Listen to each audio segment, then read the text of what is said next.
जय हिंद साथियों। आइए संस्कृत व्याकरण में संधि चैप्टर में हमने आपको कुछ रूल नियम बताया था। स्वर संधि के 5 भेद में हमने 3 भेद पढ़ा दिया था। अगर नहीं देखे हैं तो प्लेलिस्ट में जाकर देखिए, सारे वीडियो पड़े हुए हैं।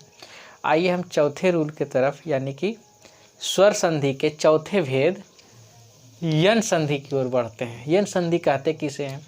तो देखिए, यदि अ या अ, हर्षई, हर्षऊ, री, लृ यानी सब हर्स्व होना चाहिए। अ, हर्षई, हर्षऊ, री और लृ के बाद अगर उससे कोई भिन्न स्वर आ जाए ना, तो ई का या हलंत हो जाता है, ऊ का वा हलंत हो जाता है, री का रा हलंत हो जाता है और लृ का ल हलंत हो जाता है। कैसे? आइए देखते हैं बोर्ड पे।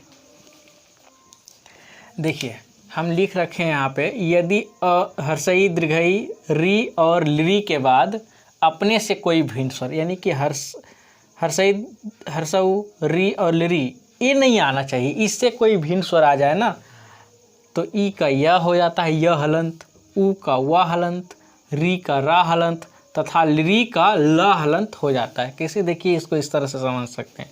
अगर हर्षई आया शुरू में, हर्षई नहीं आएगा, इसकी मात्रा आएगी, आप इसको समझें। हर्षई के बाद अगर आ हो गया, हर्ष, दीर्घऊ या हर्षऊ, री, लृ कुछ भी इससे कोई भिन्न स्वर हो तो ई का य हलंत हो जाता है। उसी तरह से ऊ के बाद अगर कोई भिन्न स्वर हो, जैसे हर्षई हो गया, दीर्घई भी हो सकता है, अ, अकरा, री, लृ कुछ भी हो तो उसका ऊ का वा हो जाएगा। उसी तरह से री का रा हो जाएगा अगर इसके बाद कोई भिन्न स्वर हो, और लृ के बाद अगर कोई भिन्न स्वर हो तो लृ का ला हलंत हो जाएगा। सब में हलंत यानी कि सब आधा आधा है, इसमें स्वर है ही नहीं, इसलिए हलंत लगा हुआ है। इसको हम शब्द के माध्यम से समझते हैं। आइए, इति, इति प्लस उक्त्वा। आप देखिए, ई जो है इस संधि में भाग नहीं लिया, इसको यहाँ लिख देंगे आप। ती में हर्षिकार लगा हुआ है, इसका मतलब यहाँ हर्षई छिपा हुआ है। त में हर्षिकार की मात्रा है, मतलब हर्षई छुपा हुआ है, और यहाँ ई। देखिए, हर्षई और ऊ दीर्घ ऊ या हर्षऊ कुछ भी आप मान लें, तो ई और ऊ मिलके क्या बनेगा? आधा य हलंत। इसका मतलब है ऊ ई के साथ चला जाएगा। अगर त से हर्षई निकाल ले तो क्या बचेगा? आधा त या त हलंत या आधा त। और हर्षई और ऊ ये दोनों मिल के बनाएगा, क्या बनाएगा जी? आधा या, यानी आधा या हलंत बनाएगा। लेकिन देखिए, इसकी मात्रा जो है यहाँ ऊकार में लगेगी। ई का या होता है, ध्यान से सुनिएगा, सिर्फ ई या में बदल रहा है। हर्षऊ ज्यों का त्यों रहेगा। अगर ज्यों का त्यों हर्षऊ है तो इसकी मात्रा आप लगाएंगे, क्योंकि स्वर तो आप लगा नहीं सकते। हम आपको पहले ही बताए थे, स्वर संधि मात्राओं का खेल है। और यहाँ आधा क, त और अकरवा, ये तो भाग लिया नहीं, आप यूँ कहते हो, यहाँ उतार दीजिए, क्या बन गया? इतिक्त्वा। ध्यान रखें, ये बोर्ड मॉडल प्रश्न है, यहाँ से प्रश्न हर एक साल पूछे जाते हैं। उसके बाद यद्यपि, यदि प्लस अपि, या को आप ज्यों का त्यों लिख दें। द में देखिए हर्षिकार की मात्रा, इसका मतलब यहाँ ई है और यहाँ आ है। अगर ई के बाद कोई भिन्न स्वर रहे, ई के बाद भिन्न स्वर है, ई के बाद ई नहीं है, एक भिन्न स्वर है, अलग स्वर है, अ है, तो ई का या हो जाएगा, यानी कि द आधा हो जाएगा और हर्षई आधा या बनेगा। और आ की मात्रा कहाँ घुस जाएगी? या में घुसने से ही पूरा या हो जाएगा। और पी आप ज्यों का त्यों लगा दें, क्या बन गया? यद्यपि। आप इसको यद्यपि ऐसे भी लिख सकते हैं, द और या का संयुक्त रूप है यद्यपि, इस तरह से। उसी तरह से सु प्लस आगतम, ध्यान से देखिए, सु में क्या है? हर्षुकार की मात्रा लगा हुआ है, यहाँ हर्षुकार है और यहाँ आ है। ऊ और आ दोनों भिन्न स्वर है, ऊ के बाद आ आया है, एक भिन्न स्वर, तो इसलिए ऊ का वा होगा। तो आप ध्यान दें, अगर स से ऊ की मात्रा निकाल लिया जाए इस तरह से, सु है और इससे हम ऊ बाहर निकालना चाहते हैं, तो क्या बचेगा, स हलंत प्लस हरसऊ, है ना, ये दोनों मिलके ही नहीं बनेगा। तो उसी तरह से इस स आधा हो जाएगा और ऊ का वा हो जाता है, वह हलंत होगा, लेकिन यहाँ आकारा है, आकारा के कारण ही यहाँ आकार हो जाएगा, ये मात्रा बन के यहाँ घुस गया आकार में। और गतम आप लिख दीजिए, गतम स्वागतम, क्या बन गया जी, स्वागतम। आगे आप एग्जाम्पल को ध्यान से समझे, ये पूरा क्लियर हो जाएगा। अति प्लस आचारा, आप ज्यों का त्यों लिख दीजिए, ती में हर्षई यहाँ छुपा हुआ है, हर्षई और हर्षई का क्या होगा, तो आधा, इससे हर्षिकार की मात्रा निकल गई तो आधा ता बचेगा। और ई के बाद यहाँ भिन्न स्वर है, जिसके कारण ई जो है आधा या में बदल जाएगा, लेकिन यहाँ आकार है इसलिए यहाँ आकार हो जाएगा। और चार ज्यों का त्यों लिख देंगे आप, क्या बन गया जी, अत्याचार, क्या बना, अत्याचार। आगे आइए, पितृ प्लस आदेश, यहाँ आप देखेंगे कि त में री की मात्रा है, ए वाला री अक्षर में ऐसे और मात्रा में ऐसे लिखा जाता है, तो पी आप लिख दीजिए, क्योंकि पी तो संधि में भाग लिया नहीं, पी। और त में अगर आप री की मात्रा निकाल देते हैं तो आधा त बचेगा, और री का क्या बनेगा, र, आधा रा, लेकिन यहाँ आकार है तो यहाँ पे आप आकार दे दें और देशा ज्यों का त्यों लिख दें, क्या बन गया, पित्रादेशा। आप पित्रादेशा इस तरह से लिखते हैं, त और रा को मिला दीजिए, क्या बनेगा, त्र, और यहाँ आकार दे दीजिए, पित्रादेश। आगे अनु प्लस अ, क्या है, अनु प्लस अ, अनु, अब ज्यों का त्यों लिख दीजिए, न में हर्षुकार की मात्रा, ना में किसी की मात्रा है, हर्षुकार की, तो यहाँ पे हर्षऊ होगा, है ना, हर्षुकार की मात्रा क्या होगा, हर्षऊ। हर्षऊ यहाँ छिपा हुआ है, हर्षऊ, और यहाँ अ, तो यहाँ ऊ है और यहाँ अ है, मतलब भिन्न स्वर है ना। हम अभी आपको बताए थे, यदि हर्षई, हर्षऊ, री और लिरी के बाद उससे कोई भिन्न स्वर आए तो हर्षऊ का वा हो जाता है, हर्षई का या हलंत, हर्षऊ का वा हलंत, री का र हलंत और लिरी का ल हलंत हो जाता है। उसी तरह से ऊ के बाद भिन्न स्वर है अ, तो ना आधा हो जाएगा, इससे मात्रा निकल गया, ऊ का वा होगा, आधा हुआ, लेकिन यहाँ अ है तो इसमें ही मात्रा चला जाएगा तो पूरा हुआ हो जाएगा। उसके बाद य, क्या बन गया जी, अन्वय, क्या बना, अन्वय।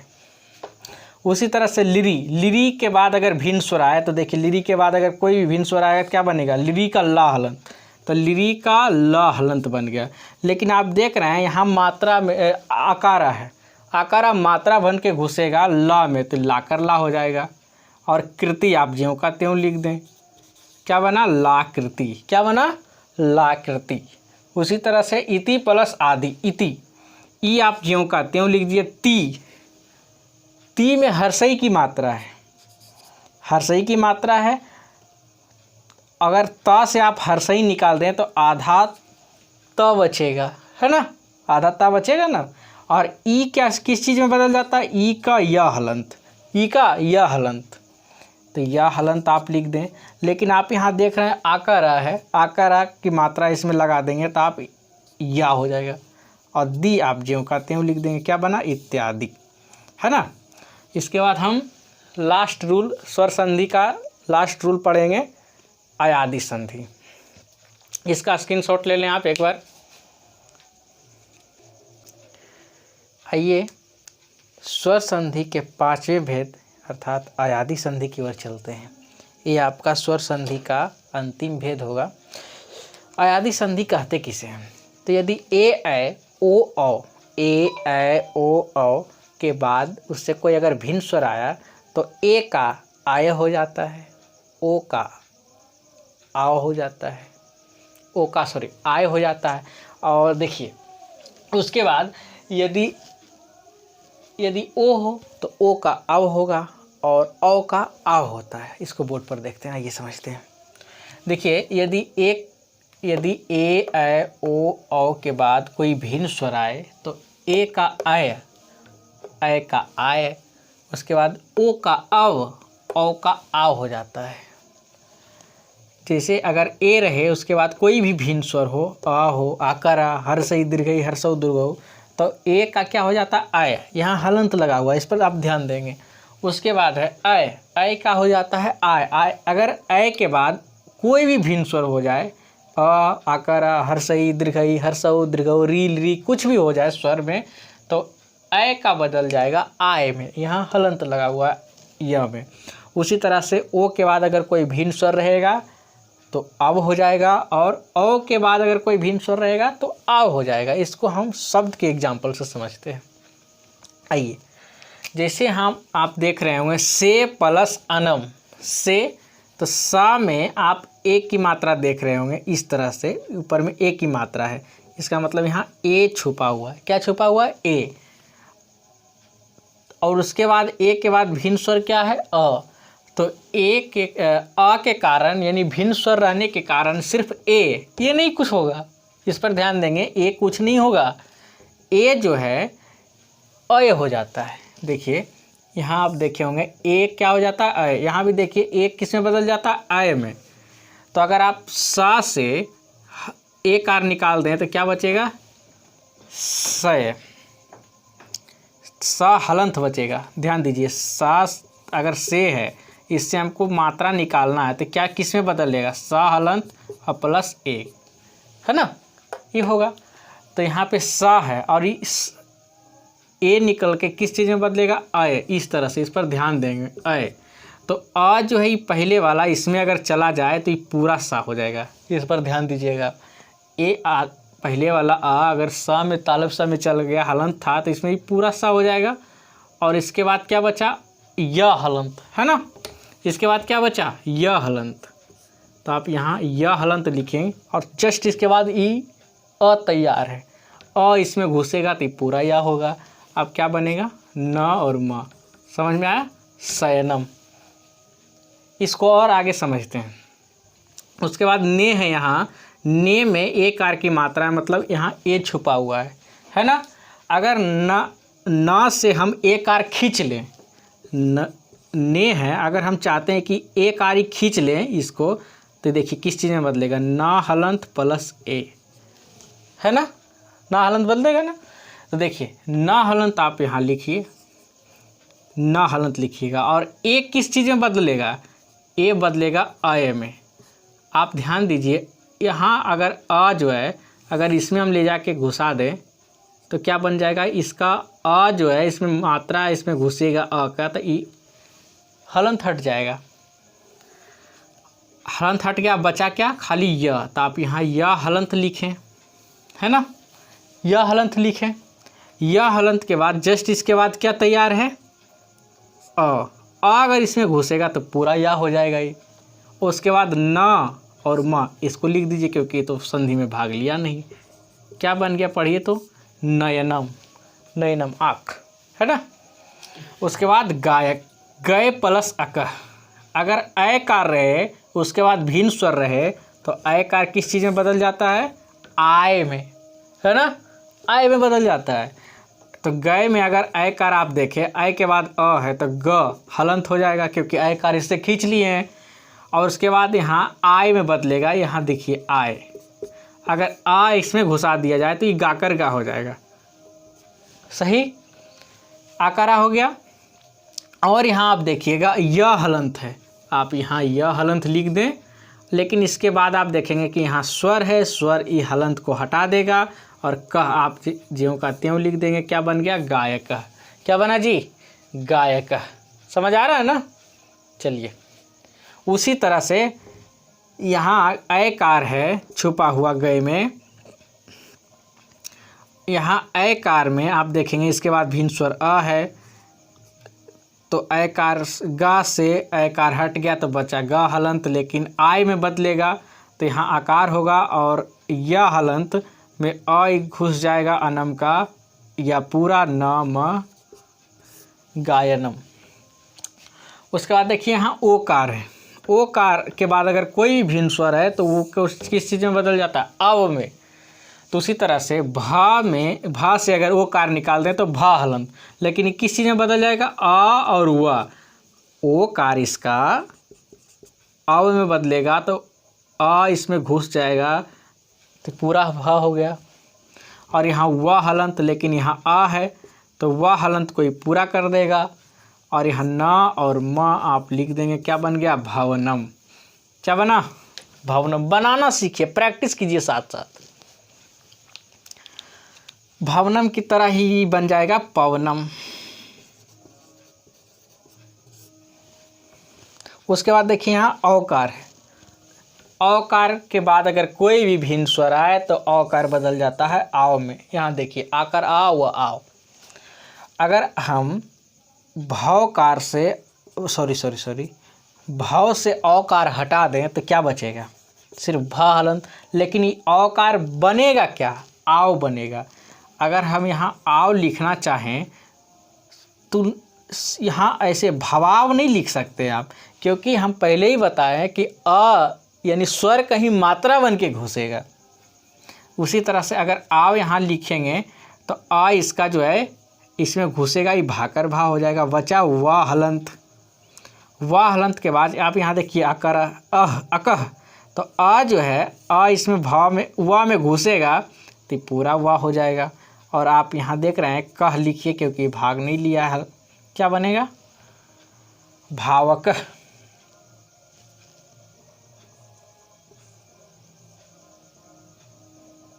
उसी तरह से 9 प्लस इकह नाविकह बनेगा। कैसे? बल तो समझ में नहीं आया। देखिए 9 प्लस इकह, ना से अगर औकार हम खींच लें तो बचेगा ना हलंत। सही। औकार बदलेगा किस चीज़ में? तो देखिए औकार बदलेगा आव में। तो यहाँ आप आव लिखें, लेकिन इसका आ जो है इसमें अगर ना में आ गया तो ना करना हो गया। ठीक है, ना करना हो गया। बचा क्या? वाह हलंत। अब देखिए पहले अगर आ रहता था तो इसका हलंत हट जाता था, लेकिन इसमें आ है, नए है। क्या है? हर्षई। तो हर्षई कार की मात्रा दीजिए तो वाह में आप इधर से उड़ाना पड़ेगा, और कह तो भाग दिया नहीं, तो बना क्या? नाविका। ठीक है। उसके बाद है लास्ट एक पौ प्लस अना। यहाँ आप देख सकते हैं पौ में औकार की मात्रा है। सही। पौ में औकार की मात्रा है, तो औकार की मात्रा है और औकार के जस्ट बाद आप देखेंगे एक भिन्न स्वर है, तो औ किस चीज़ में बदलेगा जी? आओ में। तो पा से अगर हलंत निकाल लें औकार निकाल लें तो बचेगा पा हलंत। और लेकिन आव का आकार इसमें आ जाएगा, वह हलंत आ जाएगा। यहाँ आ है तो आ के कारण वह हलंत हट जाएगा और बचा क्या? ना विसर्ग ना। क्या बना? पावना। इस तरह से आपका स्वर संधि का 5वां वेद खत्म होता है। जो नहीं पढ़े हैं प्ले लिस्ट बना हुआ है, जाके एक एक वीडियो खोलिए और पढ़िए ध्यान से। हम इसका होमवर्क भी कराएंगे। आगे हम चलेंगे, स्वर संधि तो खत्म हो गया, व्यंजन संधि की ओर चलेंगे। और संधि परीक्षा के दृष्टिकोण से बहुत इम्पोर्टेंट है, इसलिए आप इस पर विशेष ध्यान देंगे। मिलेंगे नेक्स्ट क्लास में। जय हिंद, नमस्कार।